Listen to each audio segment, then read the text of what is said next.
A month and a half after the amazing Daytona 24 Hours, the IMSA Sports Car Championship is back. The almighty Sebring 12 Hours hosts the second round of the IMSA Michelin Endurance Cup, and after last year's mayhem, we could be in for a treat. With a grand total of 58 entries, making it the smallest difference in terms of entries between Daytona and Sebring, let's take a look on what we should expect arriving at Florida. Let's start with the top flight. The 10 full season entries are finally joined by the Italian beau, Lamborghini. While they did make an appearance in the Daytona test, they felt like they were not ready to take on the challenge of Daytona, and thus Sebring will be the first time racing the SC63 in America. Their performance on Qatar let us know that, as rookies, they should be left some time to find their feet and pick up the pace, so expecting them to do well in Sebring is kind of pointless. The Porsches arrive here as the main contenders for the win after taking overall wins at both Daytona and Qatar in the World Endurance Championship. However, the same way last year we expected to see Acura take the win in Sebring and ended up failing to do so, we could see the same thing about Porsche. Talking about the Acuras, we, of course, still have both the number 10 and number 40. The number 40 struggled a little bit at Daytona, with 3 of their 4 drivers being new to the car, but with some experience gathered from Daytona, they are not to be messed with. Cadillac is also coming in strong after a close call at Daytona with the number 31. Last year, it was the wheel-end car that took the flag first after being the only car that avoided, well, whatever you want to call this. They will be strong, but then we also have another car to take into account.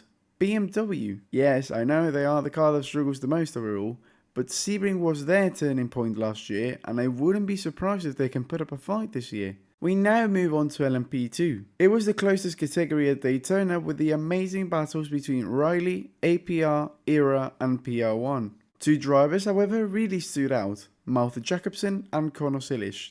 I probably butchered that pronunciation. While we have known about Maltha for a while, we cannot say the same for Conor. A brilliant display of pace, along with the Daytona win, saw him on the spotlight during the week after. Now, LMP2 is pretty much the only category where it's impossible to predict an outcome, but with very strong performances from the 4 previously mentioned teams, as well as both United Autosport cars, we could be in for a treat. Oh, and let's not forget the bravest team out there, of course, Sun Creech. Driving a Ligier LMP2, they won everyone's hearts at Daytona, as well as all cautions, but let's now hope that with some mileage done, that they will be further up the field. GTD Pro was yet another category that was on fire at Daytona. With the retirement of the also dominant number 14 Lexus, it was Risi Competizione that took the win. This category, though, is just as unpredictable as LMP2. Let's be honest. The names that are in here are very talented. Now, at Daytona, it was Corvette, BMW and Ferrari that were the 3 main cars, along with the Evo version of the Vantage GT3. Meanwhile, the Multimatic Fords, the Porsche,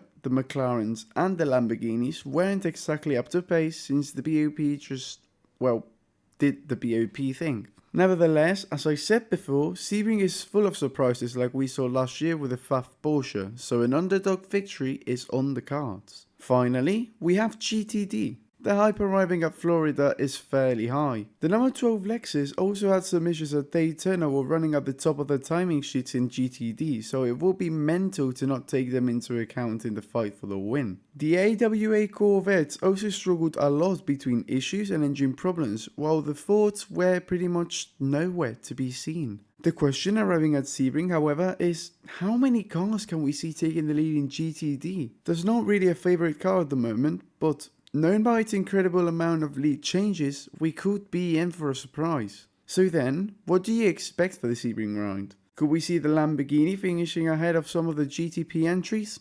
Could we see Ford surprising everybody in GTD Pro and taking an unlikely piece of silverware? Unfortunately, we have to wait 6 days to get an answer, but what's for certain is that anything can and will happen. Thank you so much for watching. Leave a like, subscribe, and I hope I can see you all next time around. Bye bye.